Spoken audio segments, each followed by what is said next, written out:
Okay, right. కూర్చోండి. కృష్ణ గారు ఎలా ఉన్నారు? అంటే ఏజ్ని బట్టి కొన్ని పరిస్థితులు ఉంటాయి. అన్ని కాలాల్లో ఉన్నవాడు దేవుడు కనుక మరి ప్రభువునందు విశ్వాసం ఉంచండి. ఒక నిత్యత్వం ఉంది. భక్తి అనేది విశ్వాసంతో కూడుకున్నది, నమ్మకత్వంతో కూడుకున్నది. మతాచారము, కులాచారము, అది లోకానుసారమైన ఆచారంతో కూడుకున్నది కాదు. ఆత్మ సంబంధమైనది భక్తి కనుక శరీర సంబంధమైనది కాదని వేదము సెలవిస్తుంది. మరి 29 ఏళ్ళ కిందట నేను ప్రభువుని అంగీకరించాను.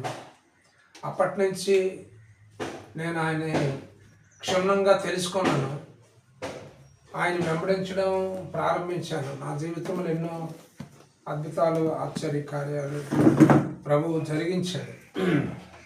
స్వస్థత విషయంలో ఏమండి, మరి ఆర్థికపరమైన విషయంలో ఏమండి, కుటుంబపరమైన విషయంలో కానివ్వండి, దేవుడు గొప్ప ఘనకార్యాలు చేశాడు.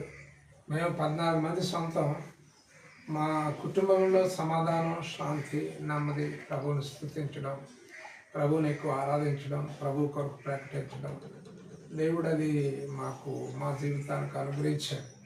నేను అనేకమైన వ్యాపారాలు, వ్యవహారాలు, ఆటలు, పాటలు ఏవేవో మనిషికి తోచిన వల్ల చేసుకొచ్చాను. కానీ జీవితంలో శాశ్వతమైనటువంటి తృప్తిని, సంతోషాన్ని నేను అనుభవించలేదు. మన అందరూ లోకలం కాబట్టే మరి నా గురించి మీకు చాలామందికి తెలుసు. ఏదంటే ఇప్పుడు ఈ ప్రత్యక్షత, ఈ ప్రత్యేకమైనది అది ప్రభు వల్లనే పొందుకుంటున్నానని నేను చెప్పగలను. మనుషుల వలన పొందుకున్నది మహిమ లేదు, లోకానుసారం పొందుకున్నది తృప్తి లేదు. కానీ దైవానుసారంగా దేవుని చిత్తంలో కలిగి ఉన్నది అంతా అద్భుతం, అద్భుతం, అద్భుతం. అర్థమైందా? కులానికైతే ఓషి, అది ఎందుకు పనికిరాదని నాకు అర్థమవుతుంది. మతానికైతే హిందూ, దాంట్లో ఆచారం తప్ప ఆత్మీయత లేదు. ఏమండి? కనుక మరి పరిశుద్ధాత్మ దేవుడు, ఆ దేవుడు తండ్రి, కుమార, పరిశుద్ధాత్మ దేవుడు, ఆత్మస్వరూపైన దేవుడు ఆకారం ధరించి లోకరక్షకుడుగా లోకానికి వచ్చాడని ఈ పరిశుద్ధ వేద గ్రంథం సెలవిస్తుంది. ఇందులో క్రీస్తుకు పూర్వం 39 గ్రంథాలు, ప్రభుల వారు భూమి మీదకి రాకముందు, ప్రభుల వారు భూమి మీదకి వచ్చిన తర్వాత 27 గ్రంథాలు రాయబడ్డాయి పరిశుద్ధాత్మ ప్రేరణ ద్వారా. సో అది ఒక గ్రంథస్థం చేయబడింది. ఈరోజు ఇది ఉచితంగా వచ్చిన గ్రంథం కాదండి. నా దగ్గర 3,000 రూపాయలు బైబిల్ నేను కొన్నాను. 900 రూపాయలు ఒక బైబిల్.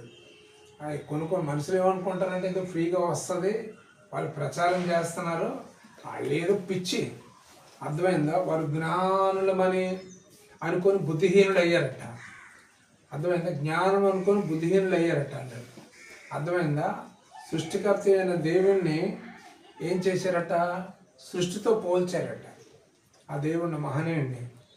వారు మరి మనుషులు దేవుడు యథార్థవంతులుగా సృష్టిస్తే వారు వివిధ విధమైన తంత్రాలు కల్పించుకొని ఉన్నారని బైబిల్ సెలవిస్తుంది. మానవ కోటికి ఇదే విధి.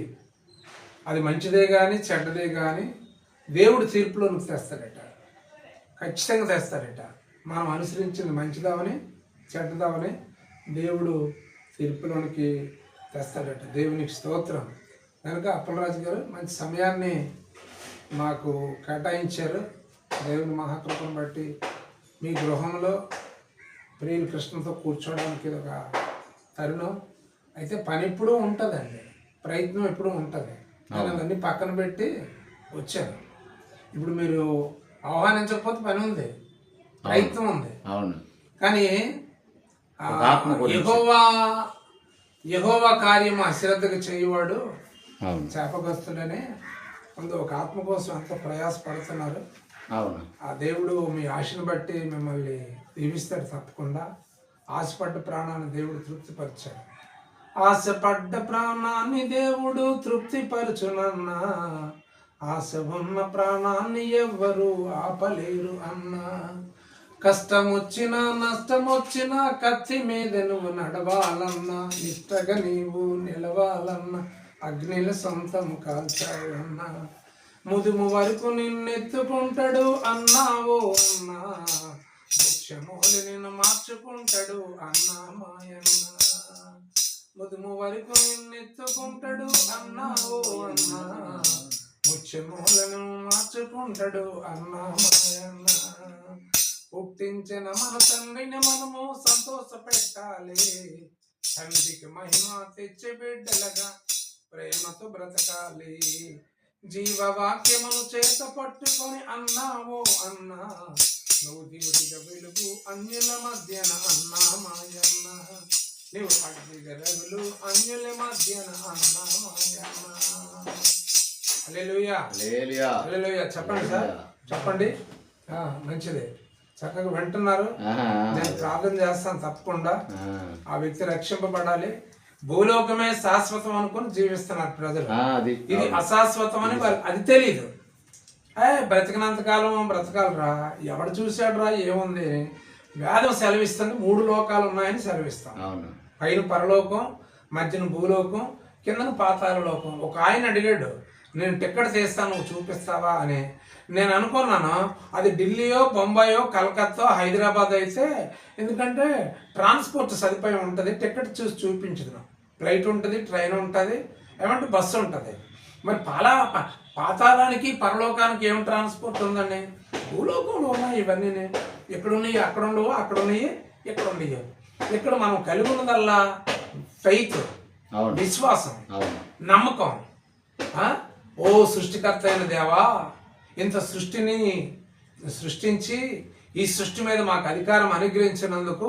నీకు స్తోత్రం నాయన సృష్టి అంతా దేవునిదే కదా మనుషుడు చేసినట్టు దాఖలాలు లేవు మనుషుడు విమానాలు చేశాడు పడవలు చేశాడు ఏమండి చంద్రమండలానికి వెళ్ళాడు ఏదో భౌతికమైన కొన్ని ప్రయత్నాలు చేసినట్టుగా సముద్ర మనుషుడు చేశాడా చిట్టిన మనుషుడు చేశాడా దేవుడు చేసిన దాన్ని మనుషుడు తనకున్న జ్ఞానం ద్వారా ఉపయోగించుకుంటున్నాడు ఏమండి అంతేగాని మానవుడు సృజించినట్లుగా ఏమీ లేదు కదా ఇప్పుడు ఒక మాట తుఫాను వస్తుందని చెప్తున్నాడు ఏమండి రాని తుఫాను తెప్పించలేడు వచ్చిన తుఫాను ఆపలేడు అంటే మనుషుడు నిమిత్త మాత్రుడు ఒక భక్తుడు అండి నేను పాటు వాడిన ఆయన నేను ఎంత వాడిని నేను ఇంతగా ఇచ్చించినందుకు నీకు కృతజ్ఞతలు ఏమండి 66 ఏళ్ళు వయసు నాది ఏమంటారు ఈ 25 సంవత్సరం ఏమండి ఇది 2025 సంవత్సరం 30 మాసాలు 9 మాసాలు సజీవంగా దేవుడు నడిపించాడు వ్యాధిని గద్దించాడు ఆహారాన్ని సమృద్ధికి ఇచ్చాడు ఏమండి సంరక్షణ ఇచ్చాడు సంతోషం ఇచ్చాడు సమాధానం ఇచ్చాడు దైవత్వంలో ఉన్నాయండి సంపూర్ణ దైవత్వం కలిగిన మనుషుడికి మానవత్వం ఉంటుంది దైవత్వం లేని మనుషుడికి రాక్షసత్వం ఉంటుంది ఇన్ని అరాచకాలు భూమి మీద జరుగుతూ